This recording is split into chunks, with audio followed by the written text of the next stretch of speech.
Question number 1 जो बहुत important question है, इस एक्सरसाइज का सबसे अच्छा क्वेश्चन ही क्वेश्चन नंबर 1 है, जिसमें मज़ा भी आता है करने को, दिमाग भी लगता है। अच्छा क्वेश्चन है इसलिए सबसे लास्ट में हमने लिया। पहले क्वेश्चन पढ़ लेते हैं फिर हम इसकी बात करेंगे।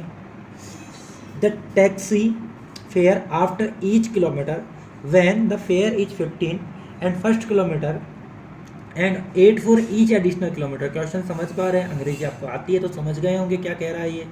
द टैक्सी फेयर, टैक्सी का किराया, आफ्टर ईच किलोमीटर यानी हर एक किलोमीटर के बाद, when the fair ₹15 for first kilometre यानी फर्स्ट किलोमीटर के लिए 15 रुपीज लेगा, उसके बाद हर एक किलोमीटर के लिए 8 rupees for each additional kilometre, मतलब हर एक एक्स्ट्रा किलोमीटर के लिए 8 रुपीज़ लेगा। मैं दोबारा समझा रहा हूँ, बिल्कुल सीधे शब्दों में समझा रहा हूँ कि ऐसे कहना चाहता है कि आप किसी टैक्सी में जब बैठोगे ना, तो टैक्सी वाला आपको ये कहेगा कि भाई पहले किलोमीटर के लिए 15 रुपीज़ लूँगा, और उसके बाद अगर तू और 2 किलोमीटर जाएगा तो दूसरे किलोमीटर का 8 रुपये एक्स्ट्रा ऐड करूँगा, यानी 8 रुपीज़ ही एक्स्ट्रा ऐड करूँगा।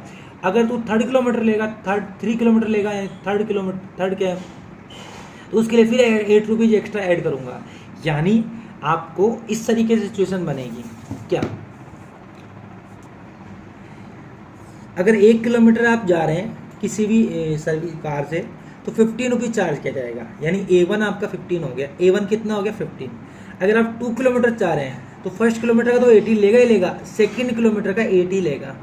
2 किलोमीटर अगर आप जा रहे हैं तो भैया आपके 15 लेगा फर्स्ट किलोमीटर का, और सेकंड किलोमीटर का उसने क्या कहा 8 रुपीज़ लेगा, यानी टोटल कितना हो गया 23, यानी A2 कितना हो गया आपका 23। अगर आप 3 किलोमीटर जा रहे हैं तो 2 किलोमीटर का तो आपको पता है कितना 23, और 3rd किलोमीटर का हर एक एक्स्ट्रा का आप कितना लगता चला जाएगा 8, हर एक एक्स्ट्रा किलोमीटर का कितना लगेगा 8 रुपीज़, हर एक एक्स्ट्रा किलोमीटर का कितना लगेगा 8 रुपीज़। यानी अगर 2 किलोमीटर आप लोग जा रहे हैं तब आपको पता है 23 रुपीज़ आपके चार्ज हुए थे, तो 23 में आप फिर से ऐड करेंगे तो अब पता चला 30 किलोमीटर 31 रुपीज़ चार्ज किए जाएंगे 3 किलोमीटर का, यानी A1 आपका 15 आया, A2 आपका 23 आया, A3 आपका 31 आया। ऐसे अगर मान लो आप 4 किलोमीटर जा रहे हैं तो A4 आपका कितना आएगा, 3 किलोमीटर का चार्ज कितना था 31, तो चौथे किलोमीटर का यानी 4th किलोमीटर का कितना होगा 8 रुपीज़, यानी 31 + 8 यानी 39। दोबारा समझाने की कोशिश करूँगा। अगर आप 1 ही किलोमीटर जाते हो तो 15 रुपये चार्ज किया जाएगा। अगर आप 2 किलोमीटर जाते हो तो 15 + 8 23 रुपीज़ चार्ज किया जाएगा। अगर आप 3 किलोमीटर जाते हो तो 23, तो 2 तक का तो पता ही है, उसमें तीसरे का और चार्ज ऐड कर देंगे, तो 2 तक के में अगर तीसरे का चार्ज कर देंगे तो 31 आ जाएगा। ऐसे अगर आप 4 किलोमीटर जाते हो तो 3 तक का हमें पता है कि 3 किलोमीटर हमारा 31 चार्ज कर रहा है, तो हमारा चौथे किलोमीटर यानी 4th किलोमीटर कितना होगा 8 रुपीज़ और लग जाएगा। यानी अब आप लोग समझ गए होंगे, समझने वाले में इतना दिमाग तो होगा ही कि हर बार ये 8 रुपीज़ बढ़ रहा है, हर बार ये 8 रुपीज़ बढ़ रहा है। A1 आपका 15 है, A2 आपका 23 है, A3 आपका 31 है, A4 आपका 39 है, यानी हर बार ये 8 रुपीज़ बढ़ रहा है। तो आप देखो every time have a common difference 8, तो हर बार का डिफरेंस कितना है ये 8 का है। तो हम ये कह सकते हैं जब एक ही डिफरेंस सब बार आ रहा है, यानी हर बार 8 बढ़ेगा, यानी this is the difference is a common difference, और जब कॉमन डिफरेंस होता है तो हम उसे AP कहते हैं। यानी ये जो सीरीज बनने वाली है 15, 23, 31, 39, 46, 47, इसके अलावा इसके बाद 55 के बाद में जो हर ये सीरीज बन रही है उसका डिफरेंस 8 आने वाला है, तो ये AP है। समझ गए आप लोग, क्लियर। ऐसे ही क्या कहा सेकंड क्वेश्चन, थर्ड क्वेश्चन पहले कर रहा हूँ, सेकंड बाद में करूँगा। थर्ड क्वेश्चन क्या कह रहा है, कॉस्ट ऑफ, पढ़िए पहले क्वेश्चन पढ़ लेते हैं। A cost of digging well after every metre digging out. Okay, यानी आप डिगिंग यानी खोदना, वेल यानी कुआं, आफ्टर एवरी मीटर हर एक मीटर के बाद कितना चार्ज किया गया है, व्हेन इट कॉस्ट 150 फॉर, यानी इसकी तो आपको AP बनानी है, the cost of digging well मतलब कॉस्ट की AP बनानी है, और किसकी कॉस्ट की, कुआं खोदने की कॉस्ट की AP बनानी है, और किसकी कॉस्ट की, डिगिंग वेल यानी एक कुएं को खोदने की, और एवरी मीटर के हिसाब चलना है। इसने कहा व्हेन इट कॉस्ट, जब इसकी cost 150 for the rupees for the first kilometre, 150 पहले किलोमीटर के लिए है, and rise by 15 rupees for each subsequent metre, यानी इसके बाद ये 50 रुपीज राइज की जाएगी, राइज मतलब बढ़ाई जाएगी हर एक मीटर के साथ साथ। यानी अगर पहला मीटर आप चार्ज करेंगे तो 150, दूसरा मीटर करेंगे तो आपको 50 रुपये देना पड़ेगा, पहले का 150 दिया तो दोबारा आपको 50 देना पड़ेगा। ऐसे हर बार 50 बढ़ाया जाएगा। अब क्वेश्चन समझ चुके होंगे, यानी पहली बार 150 है, सेम फर्स्ट क्वेश्चन की तरह है। अब हर बार 50 बढ़ाया जाएगा, यानी डिफरेंस कितने का आएगा, हर बार 50 रुपये का आएगा, 50 का आएगा। तो आइए देखते हैं क्या ऐसा क्वेश्चन कर पाएंगे आप लोग। Cost of 1 metre digging well, 1 metre कुआं खोदने का खर्चा, तो आप बताओगे 150। अगर आप 2 मीटर डिगिंग वेल करेंगे यानी 2 मीटर कुआं खोदेंगे तो 150 तो 1 मीटर का लग ही चुका है, अब 50 रुपये चार्ज किया जाएगा, यानी 150 + 50 200 रुपीज़। इसे A1 कहा, ये A2 हो गया। ऐसे अगर आप 3 किलोमीटर डिगिंग वेल, 3 किलोमीटर कुआं खोदेंगे तो 200 रुपये, 2 किलोमीटर का अलग, 2 मीटर का, सॉरी टू से 2 मीटर का 200 रुपये, 200 rupees for 2 metre, 200 rupees for 2 metre, तो 200 रुपये 2 मीटर का चार्ज किया जा चुका है। अगर आप 3 किलोमीटर 3 मीटर करेंगे तो 50 रुपये फिर से एक्स्ट्रा लग जाएगा तीसरे का, तो 200 + 50 यानी 3 मीटर का डिगिंग, यानी कुएं को डिगिंग करने का, खोदने का चार्ज 250 लगेगा। ऐसे अगर आप 4 मीटर चार्ज करेंगे तो 250 + 50 कितना आ जाएगा, 300। तो ये 150, ये 200, ये 250, ये 300। इस तरीके से आप लोग देख चुके हैं, समझ पा रहे हैं, हर बार 50 रुपये का डिफरेंस आ रहा है, हर बार डिफरेंस 50 रुपीज़ का आ रहा है। तो हम ये कह सकते हैं common difference is 50, then this is an AP। बच्चों हमने यहाँ पर आपको ये भी दिखाया है कि किस तरीके से आप एग्जाम में प्रेजेंट करें। मैंने अभी रिसेंट में एक जो सर्वे किया है उसमें मुझे लगा है बहुत सारे बच्चे ओवर राइटिंग भी कर रहे हैं, बहुत सारे बच्चे बिल्कुल लिख ही नहीं रहे, कुछ तो बहुत ज़्यादा लिख रहे हैं जितनी रिक्वायरमेंट ही नहीं है, उससे आपका टाइम भी खराब हो रहा है, और कुछ बच्चे लिख रहे नहीं, डायरेक्ट कर रहे हैं। आपको प्रोसेस बहुत सलीके से लिखना है, क्योंकि आपका प्रेजेंटेशन ही आपका माइंड का कितना काम कर रहा है वो दिखाता है। आप अच्छा लिख रहे हैं तो एग्जामिनर आपसे इम्प्रेस होगा, और एग्जामिनर अगर आपसे इम्प्रेस है बच्चों तो उसका सीधा इफेक्ट आपके मार्क्स पे जाता है। CBSE आपके प्रेजेंटेशन को बहुत ज़्यादा इंपॉर्टेंस देता है, तो आप वेल प्रेजेंट करें, अपने आप को भी करें और अपनी जो आंसर शीट है उसको भी। तो अपनी आंसर शीट को बहुत तरीके से, बहुत सलीके आयाज से आपको लिखना है, ताकि एग्जामिनर आपसे खुश होकर के आपके मार्क्स पर रहम करें। ठीक है, तो आप देखिए question number 2 is very important and very easy question and very interesting question for the exercise. First of all will read the second question. मैंने यहाँ भी लिखा है, मैं आपको यहाँ पे भी समझाना चाहूँगा। द अमाउंट, सॉरी टू से third question, okay, third question, okay बिल्कुल, सॉरी टू से सेकंड क्वेश्चन। फर्स्ट और थर्ड कर दिया अपन ने, सेकंड क्वेश्चन क्या है। The amount of air present in cylinder, एक सिलेंडर था, उसमें कुछ एयर यानी हवा थी, हवा अमाउंट यानी मात्रा, आप सोचिए राशि। The amount of air present, amount यानी मात्रा, एयर यानी हवा, प्रेजेंट यानी मौजूद थी, इन ए सिलेंडर यानी एक सिलेंडर में। वहन, जब ए वैक्यूम पंप रिमूव, एक वैक्यूम पंप उस सिलेंडर में लगाया गया, तो हर बार वैक्यूम पंप उस सिलेंडर में जो मौजूद हवा थी उसका 1/4 रिमूव कर रहा है, यानी a vacuum pump remove 1/4 of the air remaining in a cylinder at a time, यानी 1/4 रिमूव कर रहा है हर बार जितनी हवा उसमें मौजूद है उसका। बार बार ये क्वेश्चन ढंग से पढ़ना, ये क्वेश्चन पढ़ना है। वैक्यूम पंप रिमूव 1/4 किसका, of the air remaining in the cylinder, यानी पूरी कुल मात्रा का नहीं, कुल क्वांटिटी का नहीं, जितनी उसमें मौजूद है। अगर उसमें 100 किलो मौजूद है तो 100 किलो का लगाएगा, अगर उसमें 80 किलो मौजूद रह गई तो 80 का ही लेगा, अगर 60 किलो मौजूद रह गई 60 तो 60 का ही लेगा 1/4। ये है क्वेश्चन, देखिए एक बार पॉज करना। The amount of air present in cylinder, ये मैंने बताया आप लोगों को, in a vacuum pump remove 1/4 of the air remaining in the cylinder at the time. ये क्वेश्चन है कि किसी सिलेंडर में जो वैक्यूम पंप है वो हवा निकालता है, हवा 1/4 निकालता है हर बार जितनी उसमें मौजूद है। ठीक है, तो हमने मान लिया, late assume 100 unit air in cylinder, यानी सिलेंडर में 100 यूनिट एयर की थी। अब 100 यूनिट वो किसी में हो सकते 100 यूनिट मान ली, हमें नहीं पता वो किस में घन सेंटीमीटर है क्या है, हमें नहीं पता, तो हमने 100 यूनिट मान ली। अब इसका मतलब फर्स्ट टाइम में वो कितनी थी, 100 यूनिट थी सबसे पहले, यानी A1 सबसे पहले शुरुआत में स्टार्टिंग में बिगिनिंग में A1 कितना 100 यूनिट, यानी सबसे पहले उसमें हवा कितनी 100 यूनिट।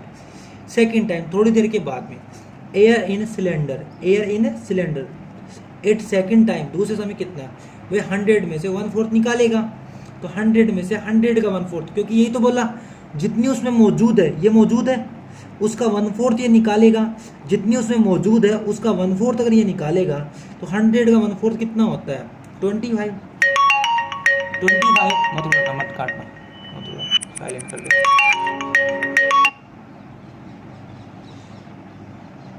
100 का वो है 1/4 यानी 25 अगर आप लेस करेंगे तो 75 यूनिट आ चुका है।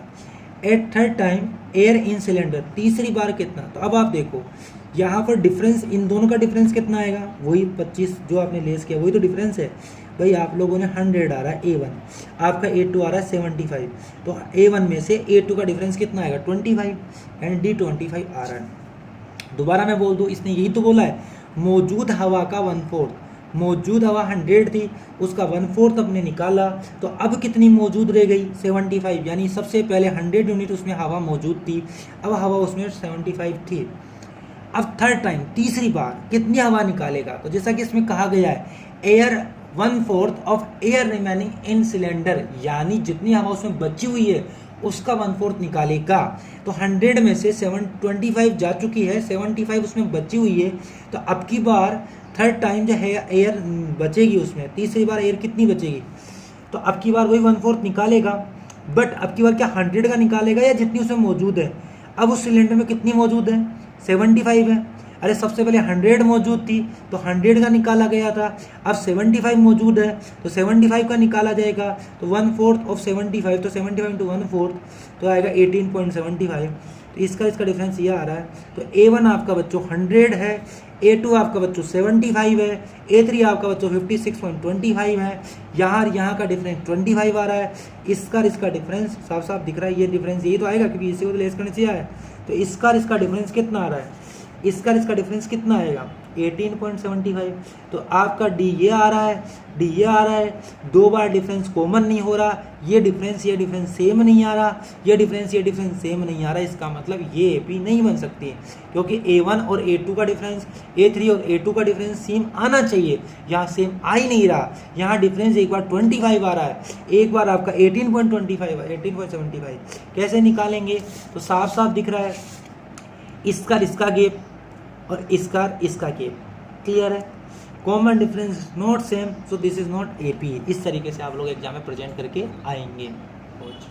Amount of the money in the account every year when 1000 is deposit at the compound interest eight per annum, यानी 10,000 रुपये किसी को उधार दिया, यानी A1, यानी सबसे शुरुआत में अमाउंट, पहली बात इसको ये देखना एपी बनानी किसकी है, सबसे पहले हमें ये समझना होगा, यहाँ पर एपी बनानी थी किसकी, जो हवा मौजूद थी, इसलिए तो अपन ने वहाँ पे क्या किया था, इसीलिए वहाँ पर हमने पहली बार हवा मौजूद, दूसरी बार हवा मौजूद, तीसरी बार हवा मौजूद, ये A1 हो गया, ये A2 हो गया, ये तो ये हमें समझना होगा कि एपी बनानी किसकी है, समझ रहे हो ना, एपी बनाने का भी तरीका होता है। इसने कहा क्या the amount of air present cylinder, इसकी एपी बनानी है, यहाँ पर बनाया द अमाउंट ऑफ मनी, यानी अमाउंट ऑफ मनी ने अकाउंट एवरी ईयर, यानी आपके अमाउंट जो है, अमाउंट समझते हैं ना, जो धन किसी को दिया है उसका आपको एपी बनानी है। तो पहली बार आप लोग देखिएगा,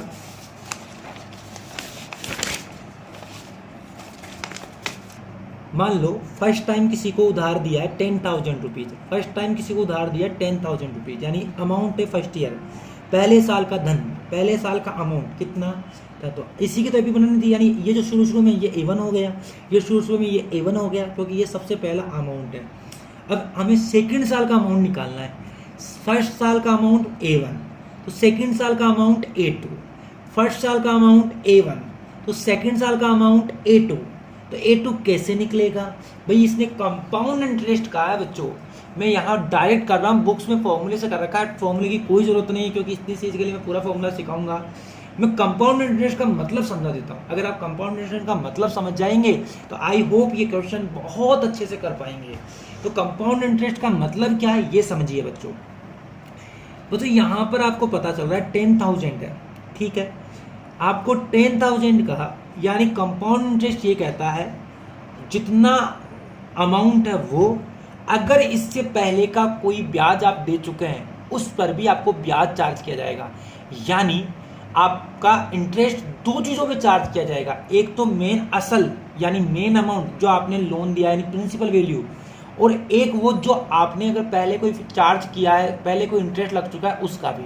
तो आप ये देखिए, यह पहले साल अगर हम इस सेकेंड ईयर की बात करें तो हमारे पिछला कोई भी इंटरेस्ट नहीं है, यहाँ कोई भी इंटरेस्ट नहीं, खाली अमाउंट ही है, तो खाली इस पर ही ब्याज चार्ज है। तो सेकेंड ईयर कौन कौन से अमाउंट होगा, एक तो असल प्लस उसका इंटरेस्ट। भाई किसी व्यक्ति को हमने उधार दिया पैसा 10,000 रुपये, तो पहले साल तो 10,000 रुपये ब्याज। अगर आपसे कोई दूसरे 2 सालों में कितना हो जाएगा, पहले साल तो 10,000 रुपये उधार हो गए, 10,000 रुपये अमाउंट, ठीक है। कोई पूछे सेकंड साल,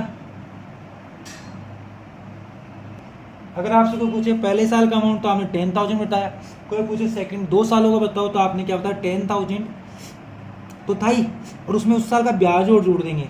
ब्याज किस पे लगेगा, ब्याज देखे तो भैया हम पिछले साल पे खाली 10,000 ही था तो उस पर ब्याज लगेगा, क्लियर। यानी ऐसे समझ लो, एक होता है एडिशन वैल्यू, एक होता है प्रिंसिपल वैल्यू। एडिशन वैल्यू होती है जिसमें हम अपन प्रिंसिपल वैल्यू और इंटरेस्ट जोड़ते हैं।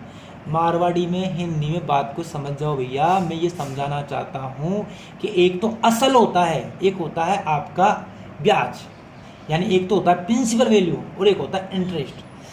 आपको कंपाउंड इंटरेस्ट में ये करना है, कंपाउंड इंटरेस्ट में आपको ये करना है जो असल है उस पर तो इंटरेस्ट लगाना ही लगाना है, प्लस आपका पिछला कोई इंटरेस्ट है उस पर भी इंटरेस्ट लगाना है।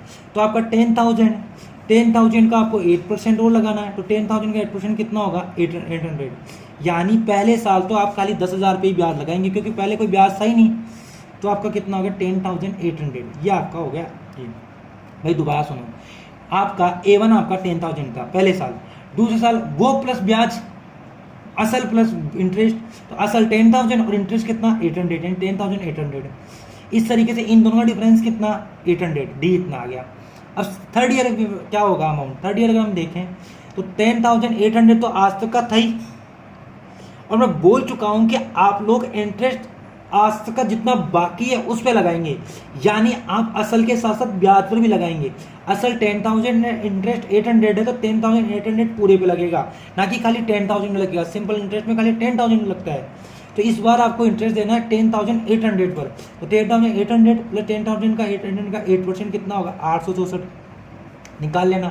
तो यहाँ पर यह आ जाएगा। तो A1 आपका 10,000, A2 आपका 10,800, A3 आपका 11,664। अगर आप लोग D निकालेंगे तो यहाँ D 800 का आ रहा है, यहाँ D निकालें A2 और A1 में, A2 और A3 में, तो यहाँ मेरी अंगुलियों को देखिएगा, इन दोनों का D आ रहा है आपका 864 का। तो ये वाला D और ये वाला D सेम नहीं है, जब D सेम नहीं है तो दिस इज नॉट AP, ये AP नहीं है, और AP नहीं है तो हम ये कहेंगे AP नहीं है। इस तरीके से आप क्वेश्चन कीजिएगा। धन्यवाद आज के लिए।